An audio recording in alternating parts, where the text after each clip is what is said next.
they tend to try not to use the word harsh, because if you leave a whiskey in a glass long enough, it will lose that harshness that you taste.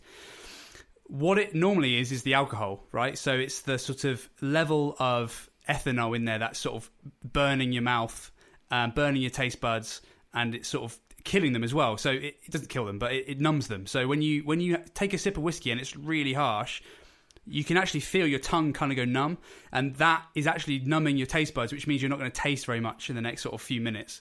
But that's why people tend to add water to their whiskey to sort of dampen that down a bit, reduce the alcohol level a little bit, break up some of that ethanol, and it won't be as bad. You can get the same thing from just pouring a glass in and leaving it for 10 minutes. The same thing will happen. That's what people say, like tending a glass of whiskey. That's why when you first pour it, it's probably not a good idea to take a load of sips. Maybe take one or two, but then after the first few minutes, then you can sort of get into it a little bit better.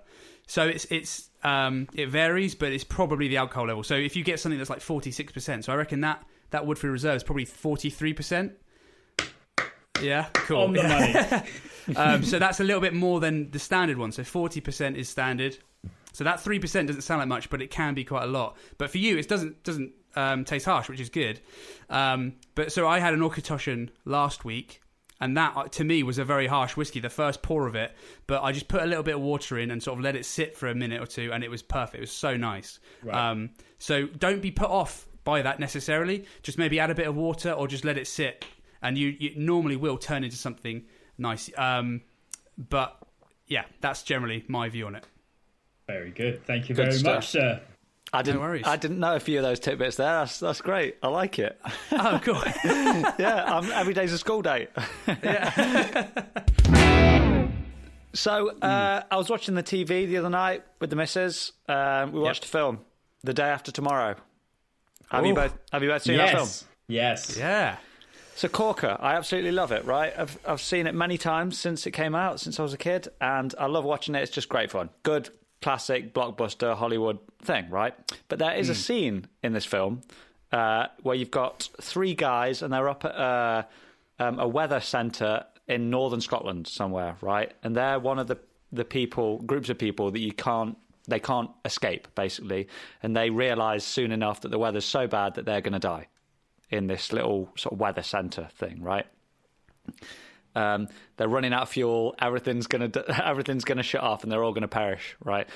This one guy pulls out this bottle of scotch from the thing and says, "Oh, will the generator run on this?" And the older of the three guys says, "What on earth are you doing? That's a 12-year-old scotch. We're not gonna burn that. We're gonna drink it." And I just loved that scene, right? Because they all obviously like crack into a big smile, big laugh, or whatever, and they get their glasses out, pour the scotch, and basically just toast their own passing, right? Because they're going to die. And it made me think, like, it's an interesting thing to talk about. If you were in that situation, if you were in this little cabin in the middle of nowhere and you knew the weather was coming in, there's no way of escape, right? Let's assume we're just with mates, a group of mates. So we'd all love to be with our families, our missus, whatever. But we're all with our mates, unfortunately. It's a good second best, but we're all with our mates, right? So we've not got to feel bad. What would you drink? Have you got any last words? Would you light a cigar? What would you do? What would you do in those last moments? Anything? I mean, I guess a drink. We could all pick a drink or something, but. I guess it's a bit deep, but I was kind of thinking, like, is there one thing that you think, God, I'd love a Cuban cigar. I'd love a glass of this, or, I'd whatever. Any thoughts? What are your last moments? How are they going to look? Oh, in terms of just like in full enjoyment of things that I'd like to do, I think a scotch with a Cuban would be up there. Big time. Massively, yeah, 100%. Trying to think. What scotch would it be? It would be Springbank 12. Nice. And the Cuban, it would be like a Monte Cristo or, I don't know, some Romeo and Julieta Churchill size. Nice. Actually, no, give me a torpedo. Give me a torpedo. I want to be able to bite down on this thing. When the storm is hitting me in the face, I need to be able to bite down on it before, so it doesn't fly out of my mouth.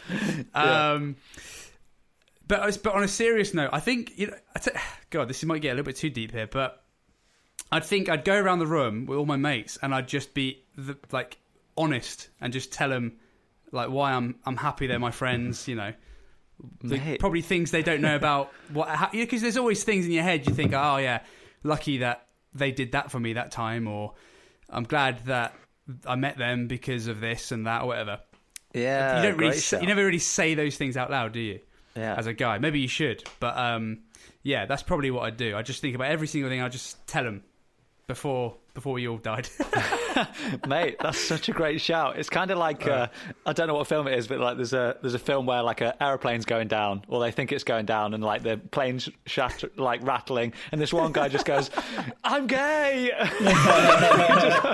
and then all of a sudden the plane stabilizes and everything's fine, and he just looks around like, "Oh God," he thought he was going to die. Oh man, but yeah, you're right. Definitely, it's that's some sort of deep chat like that would just be like, you know, boys, you're all legends. It's been a pleasure. Sort of thing. That's emotional. 100%. That's emotional, and I love it. But I'm going the complete other way. Just going to diss everyone. You know that 50 quid you owe me? I've been waiting for that 50 quid for 5 years. Imagine that. Yeah. Imagine that. Now's the time. Pay up, you scrounger. Yeah. I lent you Rumours by Fleetwood Mac 3 years ago. I never got it back. You said if I pay for the Uber, you'll buy the first drink. Come on. Whoa. Who provided the last minute scotch for this last minute drink? No, I'm getting the DJ decks set up. Nice. And some dodgy stage lights, and just going out hard with some classic disco, some classic soul, you know, with whatever booze is there, some red wine, some whiskey, some beers. Oh yeah. Some Prosecco to pop, you know, just to make it really so spraying it Schumacher style. Yeah. And there'll no doubt be the, oh man, I love that you did this for me, but it'll be a bit more sloppy, shall we say? Like, I love, you know, Wetherspoons, Guildford, 2 a.m. We've all been there. I love you, man. Like, oh, you're the best. That's what I'm going for. Nice. Cool. Because then I don't think you'll even realise it's happening. Do you know what I mean? You just kind of get lost. Yeah. Yeah, if you get drunk enough, yes, true. Yeah, I would probably want to get pretty drunk before I die, I think. Yeah, that's a good shout. Definitely. You both nailed it. I mean, I don't know if there's anything I can add. Yeah, a bit of a combination of the two for sure. Yeah, if there's some sort of music capabilities in the little hut in the middle of nowhere, the tunes are going on, and you know the cigars are being lit, and I'm frying up that last bacon for that last bacon cob. Like, I'm going to challenge that. Go for it. If you can have that, or to rewatch the 2019 Cricket World Cup final with no memory of it, which one are you choosing for your last hours? Oh my God. Cricket World Cup without a shadow of a doubt. You're on your own. You've got no friends and family with you. You're dying alone watching cricket. I mean, I joke. I'd love to say Cricket World Cup, but it would bring a little tear to my eye. But I'd forsake the Cricket World Cup for a last hour with the boys, like having a nice beer or something. Yeah, for sure. Yeah, but that's tough though. That's a very good question. Like, very tough. It's like when, usually like in those sort of comedy films where a bloke who's got a very nice car doesn't want to have kids, and then he has a kid, and then the kid sits in his car and pukes all over the leather in his Porsche, and he's just like, oh God. Like he loves his kid, and he always chooses the kid over the car, but he's just like got a tear rolling down his face. Here she is. Last orders. In the virtual pub, ye old Prince's Elbow. I did not know that was a real bell end, and I love it that it is. Mate, we don't cut the corners on the Blokes No, podcast. you do not. No. We got a real gavel, we got a real bell, all right? And real blokes. Yeah, real exactly. Okay, cool. So, where did we get up to last time? Okay, here we go. So, I'm still on the sports themed quiz questions, because I think that's a topical today, because we've had a lot of sport, haven't we? So let's pick up from where we left off. Here we go. Question 1 for today. Which country did F1 legend Ayrton Senna come from? I don't recognise the name. Ayrton, A-Y-R. Ayrton Senna, yeah. Senna, yeah. Yeah. Is he not German? I was going to go for Austrian. Okay, yeah. But potentially, go with you. I think he's one of two. Yeah. Go with your gut, because I'm not a big F1 guy. So that's just...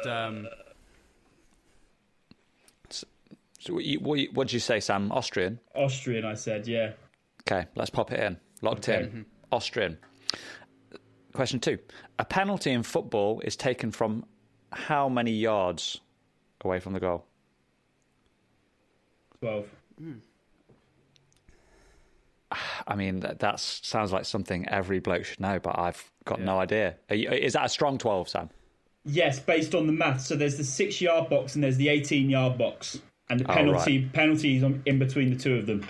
Sweet. Makes sense. Thinking man's answer. Nice. 12 yards. Okay, cool. Popping it in. Sam, you're keeping the boat afloat today, mate. Well done. Hold your horses now, lads. We've not got to the answers yet. I've had a big old bottle of beer and a bit of whiskey. Question 3.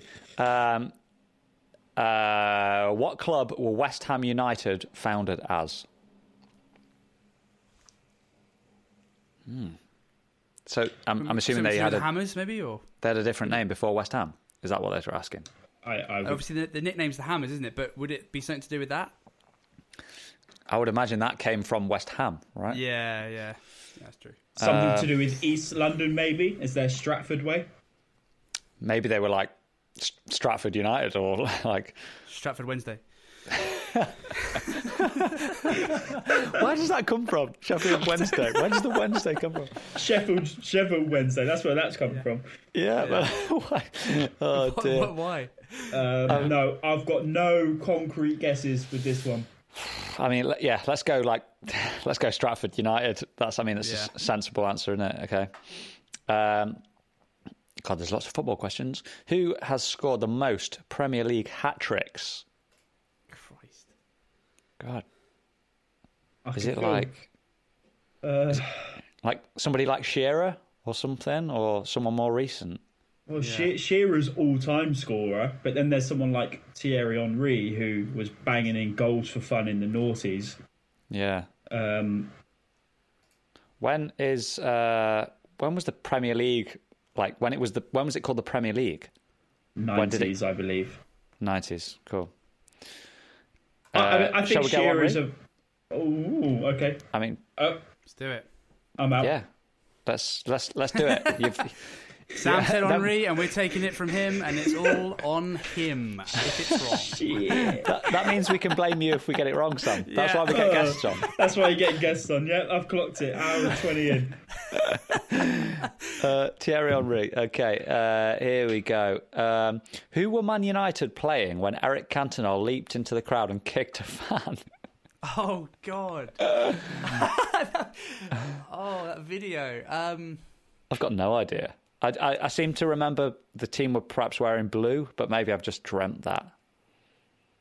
I think we go back to our old question of West Ham. Oh, right. Okay. Awesome. Sure. I mean, I'm just literally pulling a name out of my arse. So, yeah, let's do West Ham. Oh, that's why you're taking my answers, boys. Come on, it's meant to be a conversation before we choose. We don't know any of these. Okay, here we go. In which sport do you wear a plastron? That's spelled Plastron. Plastron. I don't think I've ever heard that word before in my life.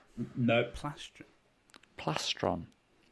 Is it like Gaelic football or something, and it's the name for a box in Ireland or something like that? Do you know what I mean? Like, if you're going to wear it, it's either going to be a shin pad or a box or a type of shirt. Fencing or something like that. It sounds like quite a posh. Sounds a bit French as well, to be honest. Yeah.